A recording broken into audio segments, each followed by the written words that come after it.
아침에 눈을 뜨는 순간 우리는 무엇을 가장 먼저 생각하나요? 어떤 이는 오늘 해야 할 일들이 머릿속을 가득 채우고 어떤 이는 어제의 걱정이 그대로 이어져 마음이 무겁습니다. 출근 준비에 쫓기고 아이들을 깨우고 하루를 시작하는 분주함 속에서 우리는 종종 가장 중요한 것을 잊고 살아갑니다. 바로 이 하루가 하나님께서 주신 선물이라는 사실 말입니다. 성경은 우리에게 아침마다 새로운 은혜가 임한다고 말씀하십니다. 예레미야애가 3장 23절은 이렇게 전합니다. 이것들이 아침마다 새로우니 주의 성실하심이 크시도소이다. 하루의 시작, 그 첫 순간을 누구와 함께 열어가느냐에 따라 우리의 하루 전체가 달라질 수 있습니다. 세상은 우리에게 더 빨리, 더 많이, 더 효율적으로 살라고 재촉하지만 하나님은 먼저 그분 앞에 서라고 초대하십니다. 오늘 우리가 함께 나눌 이야기는 단순한 기도 방법이 아닙니다. 이것은 하나님과의 관계를 회복하고 그분의 임재 안에서 하루를 시작하는 삶의 방식입니다. 아침 기도는 단지 종교적 의무가 아니라 하나님 아버지와 자녀된 우리 사이의 가장 친밀한 대화의 시간입니다. 이 시간을 통해 우리는 하루를 주관하시는 분이 누구신지를 다시 한번 고백하게 됩니다. 세상의 소음이 우리를 삼키기 전에, 걱정과 두려움이 마음을 지배하기 전에 우리는 먼저 하나님의 음성을 들어야 합니다. 그 음성은 평안을 주고 방향을 제시하며 힘을 공급합니다. 아침에 드리는 기도는 단순히 오늘 하루를 잘 보내게 해달라는 요청이 아니라 하나님의 뜻 안에서 살아가겠다는 신앙의 고백입니다. 첫째, 감사로 하루를 여는 기도. 많은 사람들이 아침에 눈을 뜨면 가장 먼저 부족함을 생각합니다. 시간이 부족하고 돈이 부족하고 능력이 부족하다고 느낍니다. 그러나 성경은 우리에게 전혀 다른 시작을 제안합니다. 바로 감사입니다. 시편 92편 1절에서 20절은 이렇게 노래합니다. 지존하신 이여 주의 인자하심을 아침에 알리며 주의 성실하심을 밤마다 선포하리이다. 아침은 감사의 시간입니다. 우리가 숨쉬고 있다는 것, 오늘이라는 새로운 날을 맞이했다는 것, 그 자체가 이미 하나님의 은혜입니다. 감사는 단순한 감정이 아니라 신앙의 선택입니다. 상황이 좋을 때만 감사하는 것이 아니라 어려운 상황 속에서도 하나님께서 함께 하심을 인정하는 것이 진정한 감사입니다. 눈을 뜨자마자 우리는 이렇게 기도할 수 있습니다. 하나님 아버지, 오늘도 저를 깨워주셔서 감사합니다. 이 생명이 하나님께로부터 왔음을 고백합니다. 어제 밤을 무사히 보내게 하시고 오늘이라는 새로운 기회를 주셔서 감사합니다. 이 짧은 기도 한마디가 우리의 시선을 바꿉니다. 부족함에서 풍성함으로, 불평에서 감사로, 두려움에서 확신으로 우리의 마음이 전환됩니다. 감사는 하나님의 선하심을 인정하는 행위이며 그분의 통치를 받아들이는 신앙의 표현입니다. 데살로니가전서 5장 18절은 명확하게 말씀하십니다. 범사에 감사하라. 이것이 그리스도 예수 안에서 너희를 향하신 하나님의 뜻이니라. 범사에 감사하라는 것은 모든 상황이 다 좋다는 뜻이 아닙니다. 그 모든 상황 가운데서도 하나님께서 선을 이루실 것을 믿는다는 고백입니다. 아침에 감사로 시작하는 사람은 하루 종일 다른 눈으로 세상을 바라보게 됩니다. 작은 것에서도 하나님의 손길을 발견하고 어려움 속에서도 감사의 이유를 찾아냅니다. 이것이 바로 축복받은 삶의 비결입니다. 감사는 더 많은 감사를 낳고 그 감사는 우리 삶에 기쁨과 평안을 가져옵니다. 감사의 기도는 또한 우리를 교만에서 지켜줍니다. 내가 이룬 것이 아니라 하나님께서 허락하신 것임을 인정할 때 우리는 겸손해집니다. 그 겸손 속에서 하나님의 은혜는 더욱 풍성하게 흘러넘칩니다.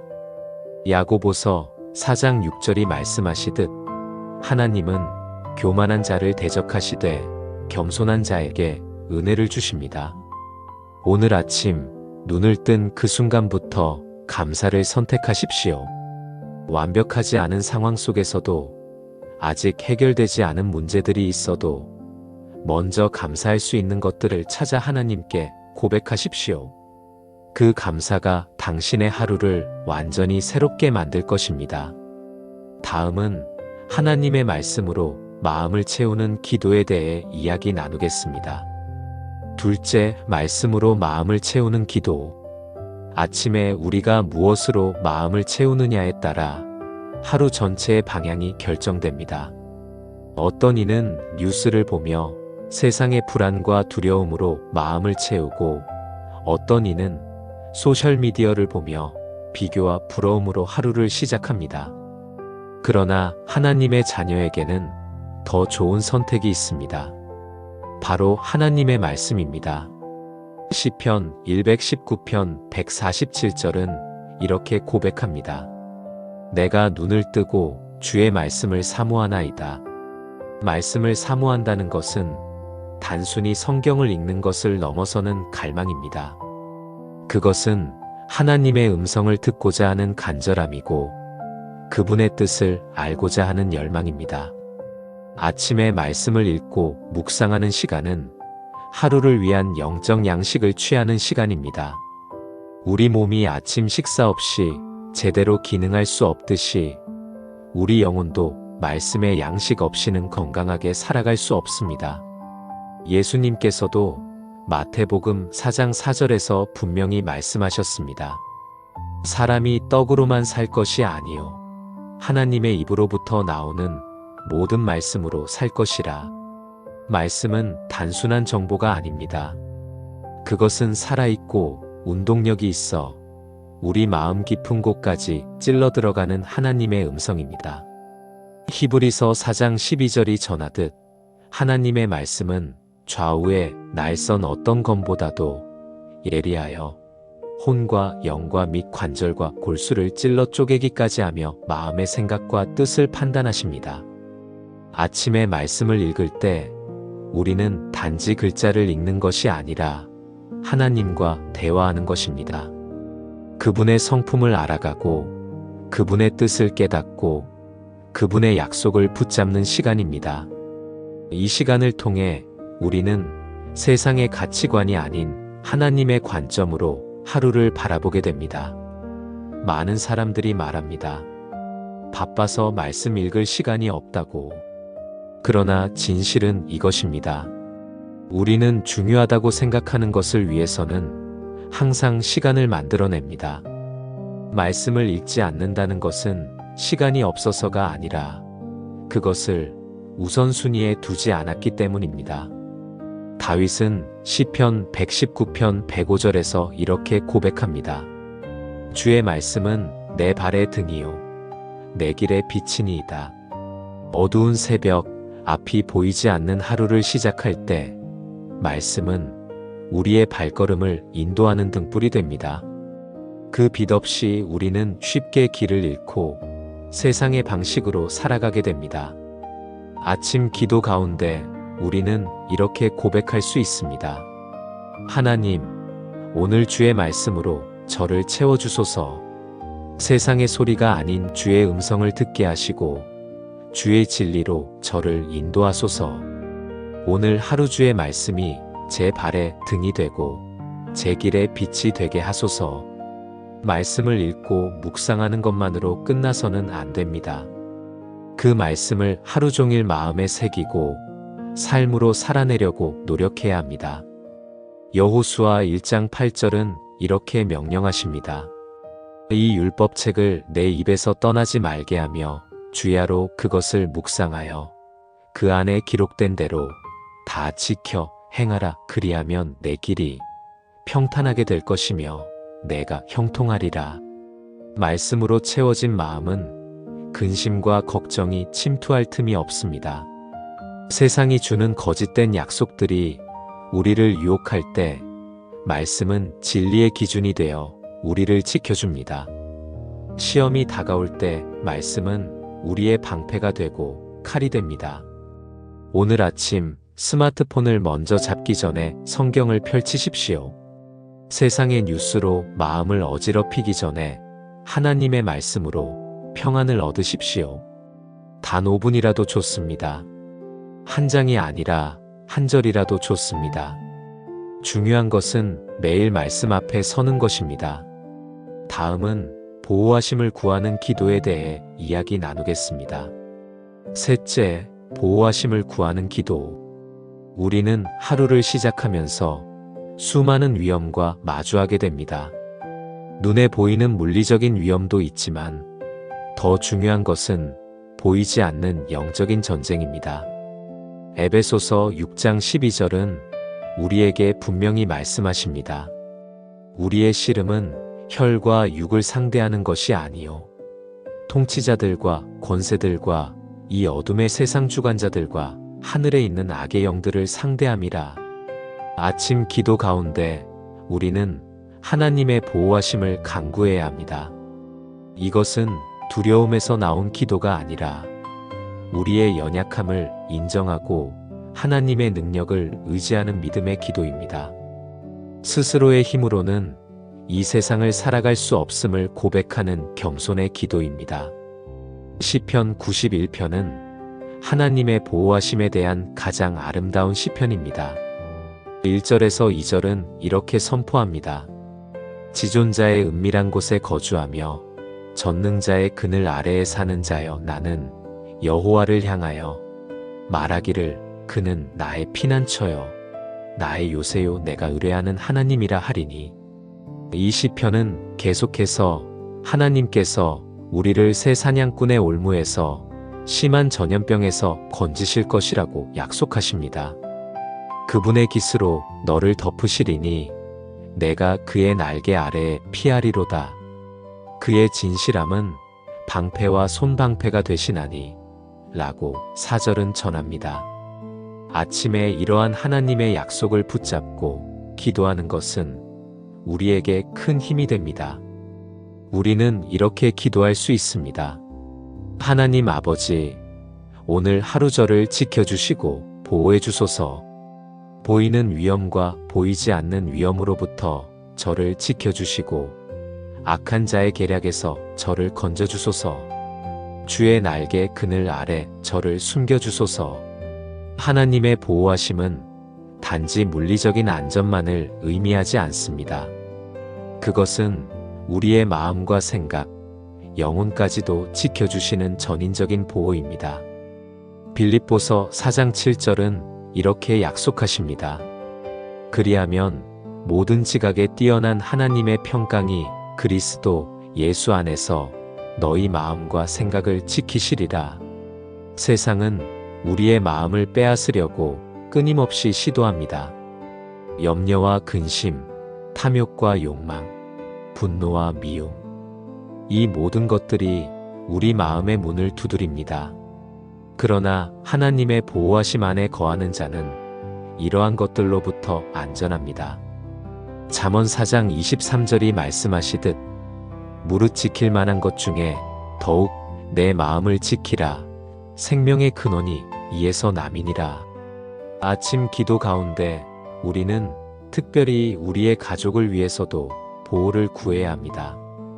배우자, 자녀, 부모님, 형제자매, 우리가 사랑하는 모든 이들을 하나님의 손에 맡기는 것입니다. 욥기 1장 5절을 보면 욥은 자녀들을 위해 매일 아침 번제를 드렸습니다. 이것은 그의 자녀들을 향한 깊은 사랑과 하나님에 대한 신뢰를 보여줍니다. 우리도 매일 아침 우리 가족의 이름을 하나씩 부르며 하나님께 그들의 보호를 간구할 수 있습니다. 오늘 그들이 가는 길마다 하나님의 천사들이 함께 하시고 사고와 질병으로부터 보호하시며 영적으로도 강건하게 하시기를 기도하는 것입니다. 또한 우리는 우리의 일터와 사역지를 위해서도 기도해야 합니다. 오늘 우리가 하게 될 일들, 만나게 될 사람들, 내려야 할 결정들, 이 모든 것 가운데 하나님의 지혜와 보호하심이 함께 하시기를 구하는 것입니다. 시편 121편 7절에서 8절은 이렇게 확신합니다. 여호와께서 너를 지켜 모든 환난을 면하게 하시며 또 내 영혼을 지키시리로다. 여호와께서 너의 출입을 지금부터 영원까지 지키시리로다. 이 약속을 붙잡고 아침마다 기도하는 자는 두려움 없이 하루를 살아갈 수 있습니다. 무엇이 닥쳐와도 하나님께서 함께 하신다는 확신이 있기 때문입니다. 그 확신은 우리에게 담대함을 주고 어떤 상황에서도 평안을 누리게 합니다. 다음은 인도하심을 구하는 기도에 대해 이야기 나누겠습니다. 넷째, 인도하심을 구하는 기도. 우리는 매일 크고 작은 결정을 내리며 살아갑니다. 어떤 말을 해야 할지, 어떤 선택을 해야 할지, 어느 방향으로 나아가야 할지, 때로는 갈림길 앞에 서서 혼란스러워하고 잘못된 선택을 할까봐 두려워합니다. 바로 이럴 때 우리에게 필요한 것이 하나님의 인도하심입니다. 잠언 3장 5절에서 6절은 우리에게 명확한 지침을 줍니다. 너는 마음을 다하여 여호와를 신뢰하고 내 명철을 의지하지 말라. 너는 범사의 그를 인정하라. 그리하면 내 길을 지도하시리라. 우리의 제한된 지혜와 명철이 아니라 전지전능하신 하나님을 의지할 때 그분께서 우리의 길을 인도하신다는 약속입니다. 아침 기도 가운데 우리는 이렇게 고백할 수 있습니다. 하나님 아버지, 오늘 하루 제 길을 인도해 주소서. 제 생각과 판단이 아닌 주의 뜻을 따라 살게 하시고 모든 결정 가운데 주의 지혜를 주소서. 제가 가야 할 길을 분명히 보여주시고 주의 뜻 안에서 행하게 하소서. 하나님의 인도하심은 언제나 그분의 말씀을 통해 임합니다. 시편 119편 105절이 말씀하시듯 주의 말씀은 내 발의 등이요 내 길의 빛입니다. 우리가 말씀 안에 거할 때 하나님의 뜻이 무엇인지 분별할 수 있게 됩니다. 로마서 12장 2절은 이렇게 권면합니다. 너희는 이 세대를 본받지 말고 오직 마음을 새롭게 함으로 변화를 받아 하나님의 선하시고 기뻐하시고 온전하신 뜻이 무엇인지 분별하도록 하라. 때로 하나님의 인도하심은 즉시 오지 않습니다. 우리는 기다려야 할 때가 있습니다. 그러나 그 기다림조차도 하나님의 인도하심의 일부입니다. 이사야 40장 31절은 약속하십니다. 오직 여호와를 앙망하는 자는 새 힘을 얻으리니 독수리가 날개치며 올라감 같을 것이요 다른 박질하여도 곤비하지 아니하겠고 걸어가도 피곤하지 아니하리로다. 하나님의 인도하심을 구하는 기도는 또한 우리의 교만을 내려놓는 기도입니다. 내가 모든 것을 알고 내가 모든 것을 계획하고 내가 모든 것을 통제할 수 있다는 착각에서 벗어나는 것입니다. 야고보서 4장 13절에서 15절은 우리에게 경고합니다. 들으라. 너희 중에 말하기를 오늘이나 내일이나 우리가 어떤 도시에 가서 거기서 1년을 머물며 장사하여 이익을 보리라 하는 자들아, 내일 일을 너희가 알지 못하는도다. 우리는 내일 일을 알지 못합니다. 그러나 우리의 모든 날을 아시는 하나님께서 우리를 인도하십니다. 그분은 우리보다 앞서가시며 길을 예비하시고 우리와 함께 걸으시며 동행하시고 우리 뒤에서 우리를 지키십니다. 아침마다 하나님의 인도하심을 구하는 자는 하루 종일 그분의 음성에 민감해집니다. 어떤 결정을 내려야 할 때, 어떤 말을 해야 할 때, 어떤 행동을 취해야 할 때, 잠시 멈춰 서서 하나님께 묻게 됩니다. 주님, 이것이 주님의 뜻입니까? 이 길이 주께서 원하시는 길입니까? 시편 23편은 하나님의 인도하심을 가장 아름답게 표현합니다.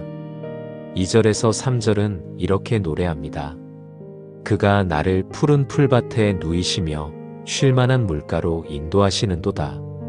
내 영혼을 소생시키시고 자기 이름을 위하여 의의 길로 인도하시는도다. 하나님의 인도하심은 단지 우리를 올바른 길로 인도하는 것만이 아닙니다. 그것은 우리 영혼을 소생시키고 우리에게 쉼을 주며 우리를 회복시키는 인도하심입니다. 하나님은 우리를 몰아가시는 분이 아니라 부드럽게 이끄시는 선한 목자이십니다. 오늘 아침 당신 앞에 놓인 하루를 하나님께 맡기십시오. 계획했던 일들, 예상치 못한 일들, 기대하는 만남들, 두려운 상황들, 이 모든 것을 하나님께 드리고 그분의 인도하심을 구하십시오. 그리하면 하나님께서 반드시 길을 보여주실 것입니다. 다음은 회개와 정결함을 구하는 기도에 대해 이야기 나누겠습니다. 다섯째, 회개와 정결함을 구하는 기도. 새로운 하루를 시작하기 전 우리는 먼저 어제의 죄를 씻어야 합니다. 미처 고백하지 못한 잘못, 의식하지 못했던 죄, 마음속에 쌓인 더러움. 이 모든 것을 하나님 앞에 내려놓고 용서를 구하는 시간이 필요합니다. 시편 51편은 다윗이 밧세바와의 죄를 범한 후 드린 회개의 기도입니다. 2절은 이렇게 부르짖습니다. 하나님이여 주의 인자를 따라 내게 은혜를 베푸시며 주의 많은 긍휼을 따라 내 죄악을 지워주소서. 이것은 단순한 사과가 아니라 진심 어린 회개입니다. 자신의 죄를 직시하고 하나님의 긍휼하심을 간구하는 기도입니다. 회개는 단지 과거의 잘못을 인정하는 것이 아니라 방향을 바꾸는 것입니다. 죄에서 돌이켜 하나님께로 향하는 것입니다. 요한일서 1장 9절은 우리에게 확실한 약속을 줍니다. 만일 우리가 우리 죄를 자백하면 그는 미쁘시고 의로우사 우리 죄를 사하시며 우리를 모든 불의에서 깨끗하게 하실 것이요. 아침 기도 가운데 우리는 이렇게 고백할 수 있습니다. 하나님 아버지, 어제 제가 지은 모든 죄를 용서해 주소서. 말로 지은 죄, 행동으로 지은 죄, 생각으로 지은 죄, 그리고 해야 할 일을 하지 않은 죄까지도 용서해 주소서. 예수님의 보혈로 저를 씻어주시고 깨끗하게 하소서.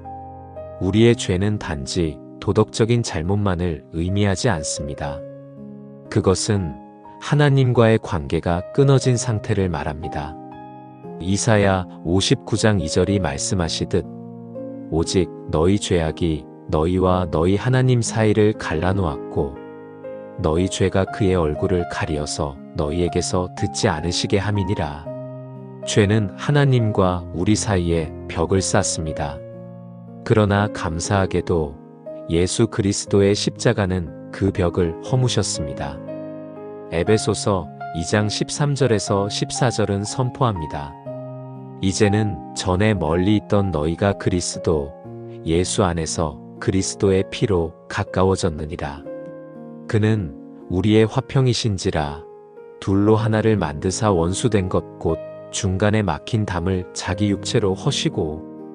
회개의 기도는 또한 우리 자신을 정직하게 돌아보게 만듭니다. 시편 139편 23절에서 24절에서 다윗은 이렇게 기도합니다. 하나님이여 나를 살피사 내 마음을 아시며 나를 시험하사 내 뜻을 아옵소서. 내게 무슨 악한 행위가 있나 보시고 나를 영원한 길로 인도하소서. 우리는 종종 자신의 죄를 보지 못합니다. 작은 것이라고 합리화하거나 다른 사람과 비교하며 위안을 삼습니다. 그러나 하나님의 기준은 절대적입니다. 우리는 매일 아침 하나님께 우리를 살펴달라고, 우리가 보지 못하는 죄를 깨닫게 해달라고 간구해야 합니다. 정결함을 구하는 것은 단지 죄에서 벗어나는 것만이 아닙니다. 그것은 하나님의 성품을 닮아가는 것입니다. 마태복음 5장 8절에서 예수님은 말씀하십니다. 마음이 청결한 자는 복이 있나니 그들이 하나님을 볼 것이며 깨끗한 마음을 가진 자만이 하나님을 온전히 경험할 수 있습니다. 시편 51편 10절에서 다윗은 이렇게 간구합니다. 하나님이여 내 속에 정결한 마음을 창조하시고 내 안에 정직한 영을 새롭게 하소서. 창조한다는 단어에 주목하십시오. 정결함은 우리 스스로 만들어낼 수 없습니다. 그것은 하나님께서 창조하시는 것입니다. 매일 아침 회개와 정결함을 구하는 기도를 드리는 자는 점점 더 하나님의 음성에 민감해집니다. 죄가 우리의 귀를 막고 눈을 가리지만 회개는 그 장애물을 제거합니다. 깨끗한 양심으로 하나님 앞에 설 때 우리는 그분의 임재를 더욱 풍성하게 경험하게 됩니다. 오늘 아침 당신의 마음을 정직하게 하나님 앞에 펼쳐 놓으십시오. 숨기려고 하지 말고 변명하려고 하지 마십시오. 있는 그대로의 모습으로 하나님 앞에 나아가십시오. 그분은 당신을 정죄하기 위해 기다리시는 것이 아니라 용서하고 회복시키기 위해 팔을 벌리고 계십니다.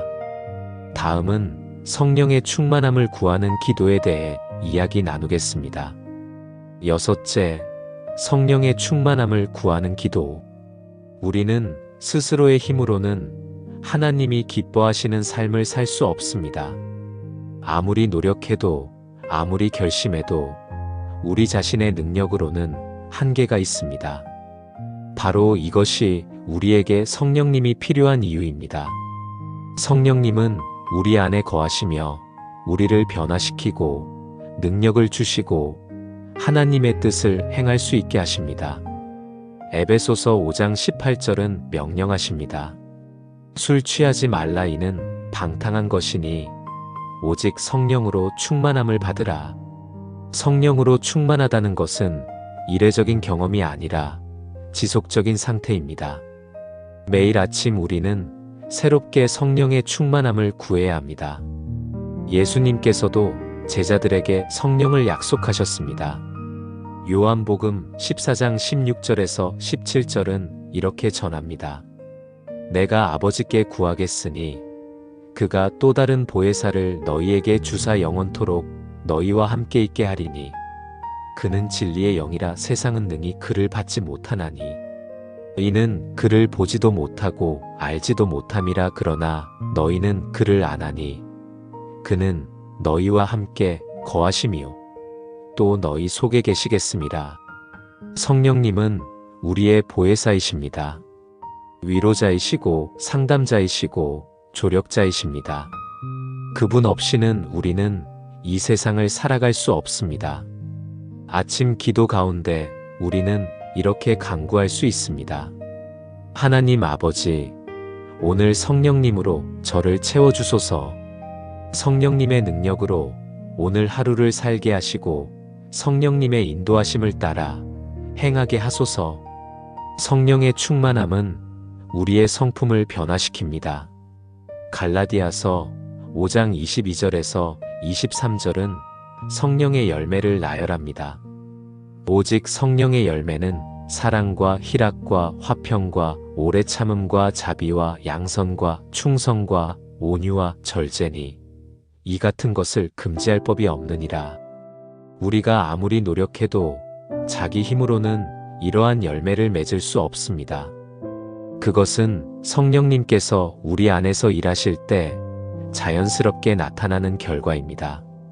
마치 나무가 자라면 열매를 맺듯이 성령으로 충만한 자는 자연스럽게 성령의 열매를 맺게 됩니다. 성령의 충만함은 또한 우리에게 능력을 주십니다. 사도행전 1장 8절에서 예수님은 약속하셨습니다. 오직 성령이 너희에게 임하시면 너희가 권능을 받고 예루살렘과 온 유대와 사마리아와 땅 끝까지 이르러 내 증인이 되리라 하시니라. 성령님은 우리를 예수 그리스도의 증인으로 세우십니다. 우리 자신의 지혜나 말재주로는 아무도 변화시킬 수 없지만 성령님께서 함께 하실 때 우리의 삶 자체가 복음이 됩니다. 우리의 말과 행동, 태도와 반응 모든 것이 하나님의 영광을 드러내게 됩니다. 성령의 충만함을 구하는 것은 단지 개인적인 축복을 위한 것이 아닙니다. 그것은 하나님의 뜻을 이루기 위함입니다. 스가랴 4장 6절은 말씀하십니다. 이는 힘으로 되지 아니하며 능력으로 되지 아니하고 오직 나의 영으로 되느니라. 우리가 하나님의 일을 하려고 할 때, 사람을 변화시키려고 할 때, 교회를 섬기려고 할 때, 우리에게 필요한 것은 우리의 능력이 아니라 성령의 능력입니다. 아침마다 성령의 충만함을 구하는 자는 하나님께서 쓰시기에 준비된 그릇이 됩니다. 로마서 8장 26절은 우리에게 큰 위로를 줍니다. 이와 같이 성령도 우리의 연약함을 도우시나니 우리는 마땅히 기도할 바를 알지 못하나 오직 성령이 말할 수 없는 탄식으로 우리를 위하여 친히 간구하시느니라. 우리가 무엇을 기도해야 할지 모를 때도, 어떻게 살아야 할지 혼란스러울 때도 성령님께서 우리를 도우십니다. 그분은 우리의 연약함을 아시고 우리를 위해 간구하십니다. 이 얼마나 놀라운 은혜입니까? 오늘 아침 당신의 연약함을 인정하십시오. 스스로의 능력으로는 할 수 없음을 고백하십시오. 그리고 성령님의 충만함을 간구하십시오. 그분께서 당신을 채우시고 당신을 통해 일하실 것입니다. 다음은 다른 사람을 위한 중보 기도에 대해 이야기 나누겠습니다. 7째, 다른 사람을 위한 중보 기도. 참된 기도는 나 자신에게만 머물지 않습니다. 그것은 다른 사람들을 향해 확장됩니다. 아침 기도 가운데 우리는 우리 주변 사람들, 우리가 사랑하는 사람들, 심지어 우리를 힘들게 하는 사람들까지도 위해 기도해야 합니다. 야고보서 5장 16절은 권면하십니다. 그러므로 너희 죄를 서로 고백하며 병이 낫기를 위하여 서로 기도하라. 의인의 간구는 역사하는 힘이 큼이니라. 우리의 기도는 능력이 있습니다. 특히 다른 사람을 위한 중보 기도는 하나님께서 특별히 기뻐하시는 기도입니다. 예수님께서도 십자가를 지시기 전날 밤 제자들을 위해 기도하셨습니다. 요한복음 17장은 예수님의 대제사장적 기도로 알려져 있습니다. 그분은 자신의 고난을 앞두고도 제자들을 위해, 미래의 모든 믿는 자들을 위해 기도하셨습니다. 우리도 매일 아침 우리 가족을 위해 기도해야 합니다. 배우자, 자녀, 부모님, 형제자매, 그들의 이름을 하나씩 부르며 하나님께 그들의 필요를 아뢰는 것입니다. 그들의 건강을 위해, 그들의 신앙을 위해, 그들이 직면한 어려움을 위해 기도합니다. 특히 자녀를 위한 부모의 기도는 강력합니다.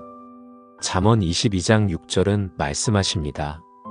마땅히 행할 길을 아이에게 가르치라. 그리하면 늙어도 그것을 떠나지 아니하리라. 부모는 단지 말로 가르치는 것이 아니라 기도로 자녀를 양육해야 합니다. 우리는 또한 우리의 교회와 목회자들을 위해 기도해야 합니다. 데살로니 가전서 5장 25절에서 바울은 간청합니다. 형제들아, 우리를 위하여 기도하라. 영적 지도자들은 영적 전쟁의 최전선에 서 있습니다. 그들은 우리의 기도가 절실히 필요합니다. 우리의 중보 기도는 우리가 아는 사람들에게만 국한되어서는 안 됩니다. 디모데전서 2장 1절에서 2절은 권면하십니다. 그러므로 내가 첫째로 권하노니 모든 사람을 위하여 간구와 기도와 도고와 감사를 하되 임금들과 높은 지위에 있는 모든 사람을 위하여 하라. 우리는 우리나라의 지도자들을 위해 기도해야 합니다. 그들이 지혜롭게 나라를 이끌고 정의롭게 판단하고 백성들을 돌보도록 기도해야 합니다. 우리와 정치적 견해가 다르더라도 그들은 하나님께서 허락하신 권위입니다. 또한 우리는 복음이 전파되지 않은 땅을 위해, 박해받는 성도들을 위해, 가난하고 소외된 이들을 위해 기도해야 합니다. 마태복음 9장 37절에서 38절에서 예수님은 말씀하셨습니다. 이에 제자들에게 이르시되 추수할 것은 많되 일꾼이 적으니 그러므로 추수하는 주인에게 청하여 추수할 일꾼들을 보내주소서 하라 하시니라. 중보 기도는 우리 자신을 넘어서게 만듭니다. 나의 필요, 나의 문제, 나의 상황에만 집중하는 것이 아니라 하나님의 큰 그림을 보게 합니다. 그분의 나라가 확장되는 것, 그분의 이름이 높임받는 것, 그분의 뜻이 이루어지는 것에 관심을 갖게 됩니다. 중보 기도는 또한 우리를 다른 사람들과 연결시킵니다. 우리가 누군가를 위해 기도할 때 우리는 그 사람에 대한 사랑이 더 깊어집니다. 심지어 우리를 힘들게 하는 사람을 위해 기도할 때도 우리 마음속에 미움과 분노가 녹아내리기 시작합니다. 마태복음 5장 44절에서 예수님은 놀라운 명령을 하십니다. 나는 너희에게 이르노니 너희 원수를 사랑하며 너희를 박해하는 자를 위하여 기도하라. 이것은 인간적으로는 불가능한 명령입니다. 그러나 성령님의 도우심으로 우리는 원수까지도 위해 기도할 수 있게 됩니다. 오늘 아침 당신의 기도 목록을 작성해 보십시오. 누구를 위해 기도해야 합니까? 가족, 친구, 동료, 이웃, 교회, 나라, 세계. 그들의 이름을 적고 매일 아침 그들을 위해 하나님께 간구하십시오. 당신의 기도가 그들의 삶에 변화를 가져올 것입니다.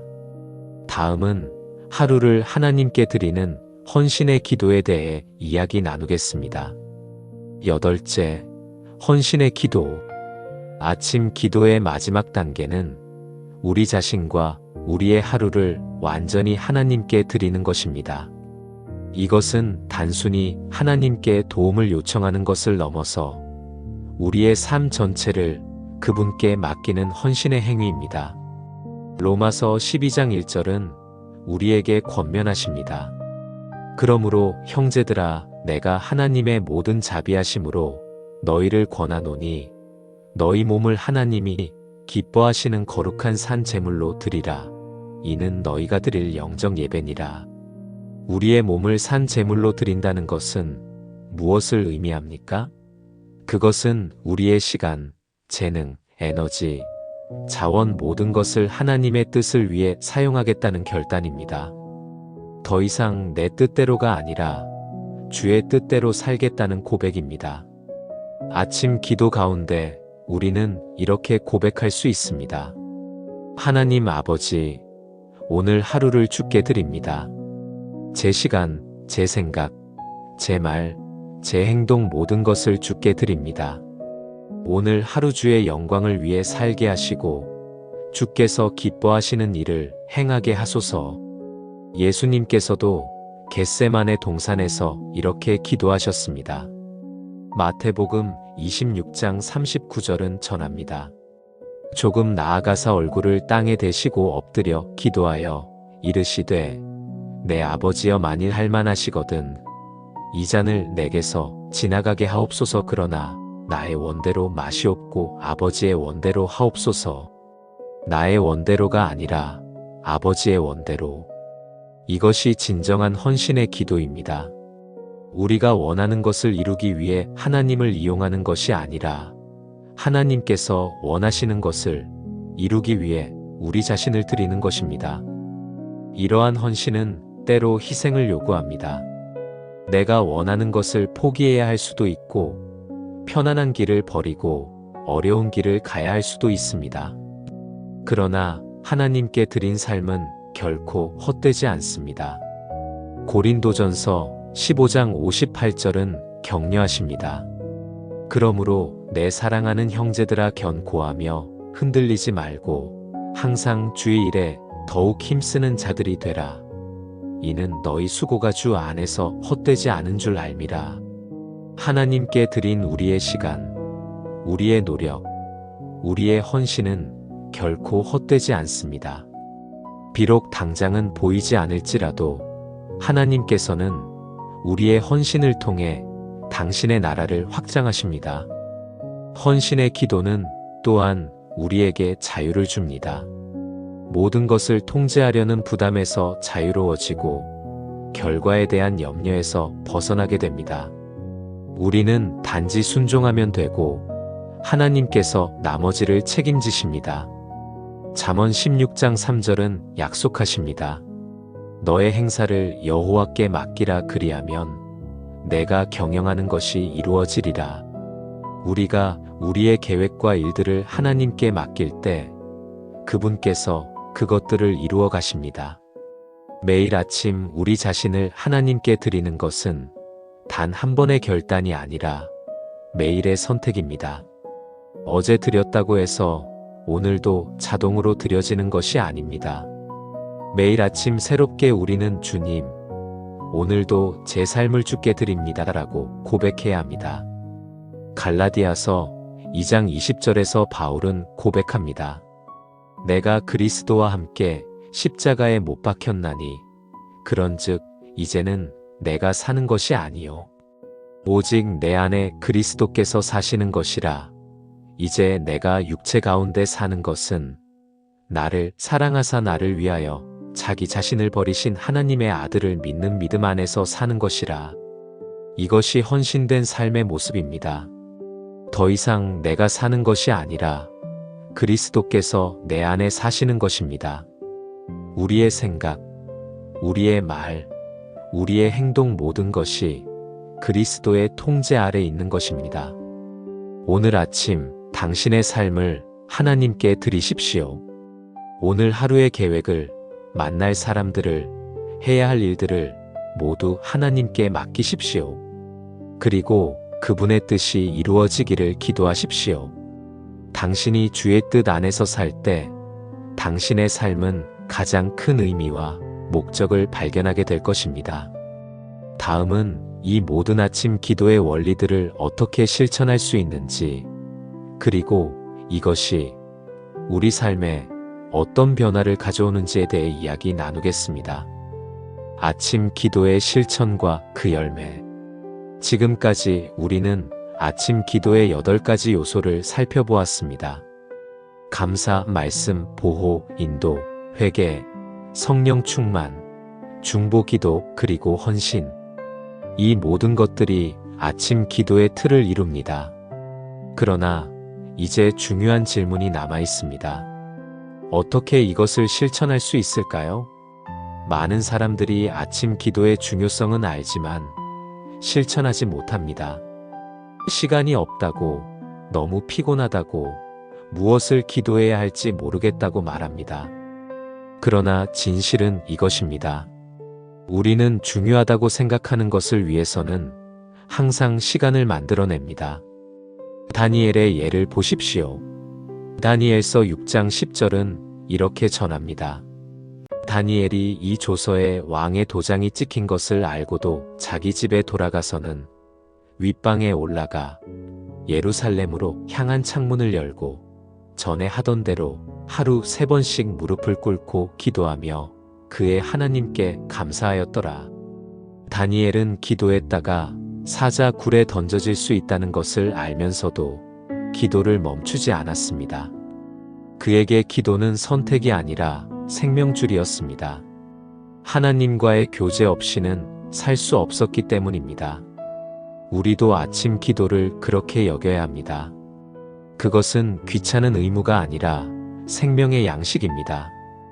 그것 없이는 영적으로 굶주릴 수밖에 없는 필수적인 것입니다.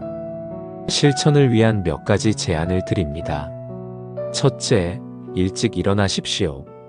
잠언 31장 15절은 현숙한 여인을 이렇게 묘사합니다. 밤이 새기 전에 일어나서 자기 집안 사람들에게 음식을 나누어 주며 여종들에게 일을 정하여 맡기며 새벽에 일어나는 것은 하나님과의 시간을 최우선으로 여기는 것입니다. 둘째, 조용한 장소를 찾으십시오. 예수님께서도 새벽에 한적한 곳으로 나가 기도하셨습니다. 마가복음 1장 35절은 전합니다. 새벽 아직도 밝기 전에 예수께서 일어나 나가 한적한 곳으로 가사 거기서 기도하시더니 기도는 집중을 요구합니다. 방해받지 않는 조용한 곳을 찾으십시오. 셋째, 규칙적으로 하십시오. 매일 같은 시간, 같은 장소에서 기도하면 습관이 됩니다. 시편 5편 3절에서 다윗은 말합니다. 여호와여, 아침에 주께서 나의 소리를 들으시리니 아침에 내가 주께 기도하고 바라나이다. 넷째, 기도 목록을 작성하십시오. 무엇을 기도해야 할지 잊어버리지 않도록 기도 제목들을 적어두십시오. 가족, 친구, 교회, 나라, 개인적인 필요들, 이것들을 매일 하나님 앞에 가져오십시오. 다섯째, 성경을 곁에 두십시오. 기도와 말씀 묵상을 함께 하십시오. 하나님께서 말씀하시면 우리가 응답하고 우리가 말하면 하나님께서 들으십니다. 이것이 진정한 대화입니다. 여섯째, 시작은 작게 하십시오. 처음부터 1시간씩 기도하려고 하지 마십시오. 5분에서 시작하십시오. 중요한 것은 시간의 길이가 아니라 일관성입니다. 매일 짧게라도 하는 것이 가끔 길게 하는 것보다 낫습니다. 일곱째, 가족과 함께 하십시오. 가능하다면 가족이 함께 아침 기도 시간을 가지십시오. 여호수아 24장 15절에서 여호수아는 선언합니다. 오직 나와 내 집은 여호와를 섬기겠노라. 가정이 함께 기도할 때 그 가정은 강해집니다. 이렇게 아침마다 하나님과 시간을 보내는 자들에게는 놀라운 변화가 일어납니다. 첫째, 평안이 찾아옵니다. 빌립보서 4장 6절에서 7절은 약속하십니다. 아무것도 염려하지 말고 다만 모든 일에 기도와 간구로 너희 구할 것을 감사함으로 하나님께 아뢰라. 그리하면 모든 지각에 뛰어난 하나님의 평강이 그리스도 예수 안에서 너희 마음과 생각을 지키시리라. 아침에 모든 걱정을 하나님께 맡긴 자는 하루 종일 평안을 누립니다.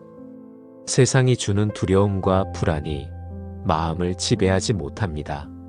하나님께서 모든 것을 책임지신다는 확신이 있기 때문입니다.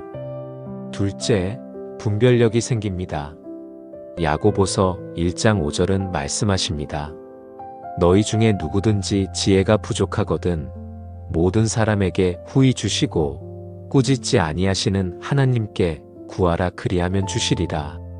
아침마다 하나님께 지혜를 구하는 자는 하루 종일 올바른 판단을 내리게 됩니다. 셋째, 능력이 임합니다. 이사야 40장 31절의 약속이 이루어집니다. 오직 여호와를 앙망하는 자는 새 힘을 얻으리니 독수리가 날개치며 올라감 같을 것이요 다른 박질하여도 곤비하지 아니하겠고 걸어가도 피곤하지 아니하리로다. 아침에 하나님 앞에서 새 힘을 얻은 자는 하루를 담대하게 살아갈 수 있습니다. 넷째, 기쁨이 넘칩니다. 시편 30편 5절은 노래합니다. 그의 노여움은 잠깐이요 그의 은총은 평생이로다. 저녁에는 울음이 깃들릴지라도 아침에는 기쁨이 오리로다. 아침에 하나님을 만나는 자는 기쁨으로 하루를 시작합니다. 다섯째, 삶이 변화됩니다. 고린도후서 3장 18절은 선포합니다. 우리가 다 수건을 벗은 얼굴로 거울을 보는 것 같이 주의 영광을 보매 그와 같은 형상으로 변화하여 영광에서 영광에 이르니 곧 주의 영으로 말미암음이니라. 매일 아침 하나님의 임재 앞에 서는 자는 점점 더 그분을 닮아갑니다. 여섯째, 관계가 회복됩니다. 하나님과의 관계가 바로 서면 사람들과의 관계도 바로 서게 됩니다. 아침에 하나님의 사랑을 경험한 자는 그 사랑으로 다른 사람들을 대할 수 있게 됩니다. 일곱째, 사명을 발견합니다.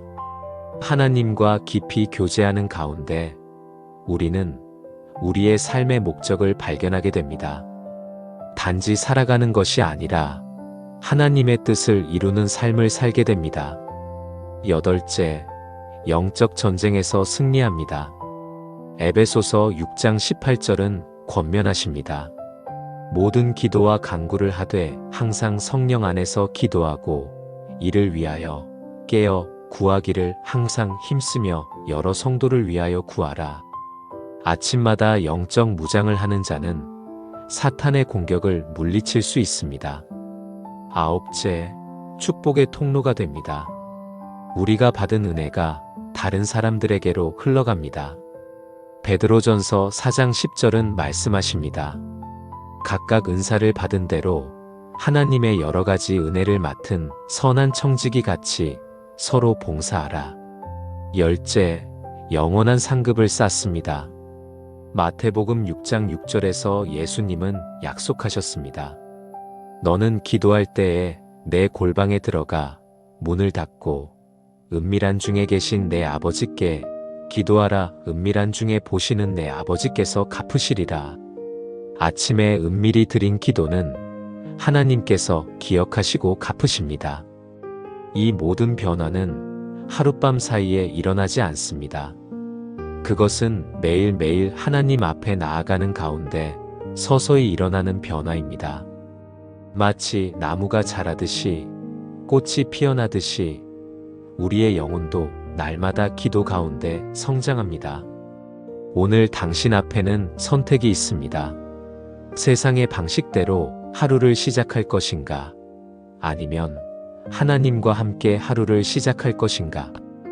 바쁜 일정에 쫓겨 살 것인가? 아니면 하나님의 인도하심을 따라 살 것인가?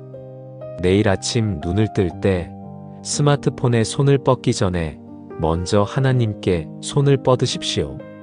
세상의 소리가 당신을 삼키기 전에 먼저 하나님의 음성을 들으십시오. 하루의 계획을 세우기 전에 먼저 하나님의 계획을 구하십시오. 다음은 오늘 함께 나눈 모든 내용을 정리하며 마무리 기도를 드리겠습니다. 결론, 축복받는 삶의 시작. 지금까지 우리는 아침 기도의 8가지 핵심 요소를 살펴보았습니다.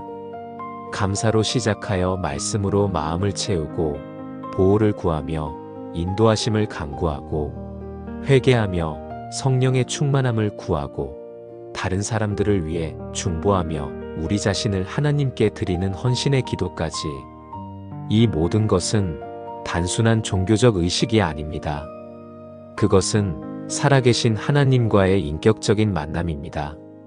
창조주 하나님께서 우리 한 사람 한 사람과 대화하기를 원하십니다. 그분은 우리의 음성을 듣기를 갈망하시고 우리에게 말씀하기를 기다리십니다. 신명기 4장 29절은 말씀하십니다. 내가 거기서 내 하나님 여호와를 찾게 되리니 만일 마음을 다하고 뜻을 다하여 그를 찾으면 만나리라. 하나님은 우리가 찾을 때 반드시 만나주시는 분이십니다. 아침 기도는 우리에게 3가지를 상기시켜 줍니다. 첫째, 우리는 혼자가 아니라는 것입니다. 전능하신 하나님께서 우리와 함께 하십니다. 그분은 우리를 사랑하시고 우리를 돌보시고 우리의 필요를 아십니다. 둘째, 우리는 무력하지 않다는 것입니다. 하나님의 능력이 우리 안에 역사합니다. 스스로의 힘으로는 할 수 없는 일도 하나님의 도우심으로는 할 수 있습니다. 셋째, 우리의 삶에는 목적이 있다는 것입니다. 우리는 우연히 존재하는 것이 아니라 하나님의 계획 가운데 있습니다. 그분은 우리를 통해 이루실 일들을 가지고 계십니다. 예레미야 29장 11절에서 하나님은 약속하십니다. 여호와의 말씀이니라. 너희를 향한 나의 생각을 내가 아나니 평안이요 재앙이 아니니라. 너희에게 미래와 희망을 주는 것이니라. 하나님은 우리를 향한 선한 계획을 가지고 계십니다. 아침 기도는 그 계획 가운데로 들어가는 문입니다. 매일 아침 그 문을 열고 하나님의 임재 안으로 들어갈 때 우리는 그분의 뜻을 발견하고 그분의 능력을 경험하게 됩니다. 시편 118편 24절은 선포합니다.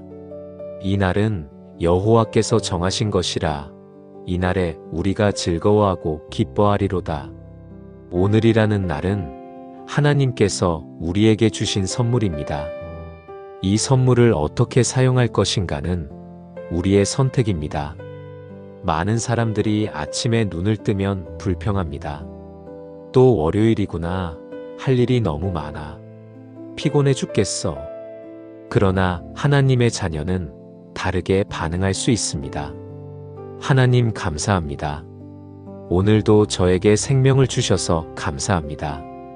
오늘 주께서 행하실 일들을 기대합니다. 이 두 가지 태도의 차이가 하루 전체를, 나아가 인생 전체를 바꿉니다. 감사하는 자에게는 더 많은 감사의 이유가 주어지고 불평하는 자에게는 더 많은 불평의 이유가 보입니다. 아침 기도는 우리의 시선을 바꿉니다.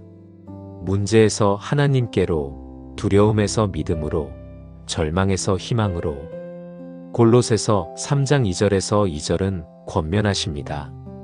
위의 것을 생각하고 땅의 것을 생각하지 말라. 아침에 하나님께 우리의 마음을 올려드릴 때 우리는 세상의 관점이 아닌 하늘의 관점으로 하루를 바라보게 됩니다. 영혼의 관점에서 오늘의 일들을 판단하게 됩니다. 또한 아침 기도는 우리에게 우선순위를 알려줍니다. 마태복음 6장 33절에서 예수님은 말씀하셨습니다. 너희는 먼저 그의 나라와 그의 의를 구하라. 그리하면 이 모든 것을 너희에게 더하시리라. 먼저 하나님을 구하는 자에게는 필요한 모든 것이 더해집니다. 반대로 먼저 세상 것을 구하는 자는 그것을 얻고도 만족하지 못합니다. 우선순위가 바로 서면 모든 것이 바로 서게 됩니다. 아침 기도는 또한 우리를 겸손하게 만듭니다. 야고보서 4장 6절은 말씀하십니다. 그러나 더욱 큰 은혜를 주시나니 그러므로 일렀으되 하나님은 교만한 자를 물리치시고 겸손한 자에게 은혜를 주신다 하였느니라. 매일 아침 하나님 앞에 무릎 꿇는 것은 우리의 연약함을 인정하는 행위입니다. 내 힘으로는 할 수 없습니다. 주님의 도우심이 필요합니다. 라고 고백하는 것입니다.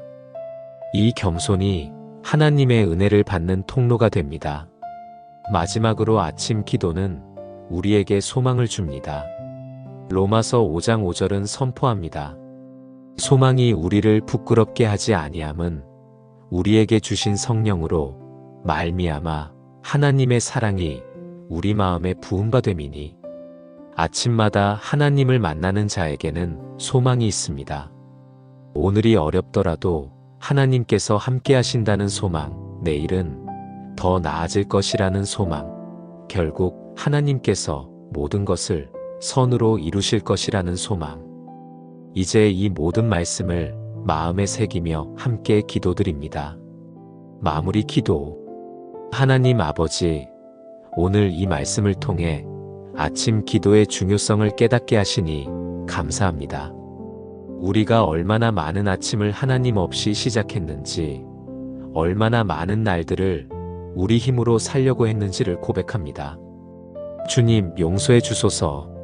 우리가 바쁘다는 핑계로, 피곤하다는 이유로 주님을 뒤로 미뤘던 모든 시간을 용서해 주소서. 주님께서 우리에게 가장 필요한 것임을 알면서도 다른 것들을 우선했던 우리의 어리석음을 불쌍히 여겨 주소서. 하나님 아버지, 이제부터 우리가 달라지기를 원합니다. 내일 아침부터, 아니, 오늘 저녁부터 주님과 함께하는 시간을 최우선으로 삼기를 원합니다. 주님을 만나지 않고는 하루를 시작하지 않겠다는 결단을 주소서. 주님, 우리에게 일찍 일어날 수 있는 힘을 주시고 기도할 수 있는 장소를 예비해 주시며 주님과 깊이 교제할 수 있는 은혜를 부어주소서. 기도가 의무가 아닌 기쁨이 되게 하시고 주님을 만나는 것이 하루 중 가장 좋은 시간이 되게 하소서.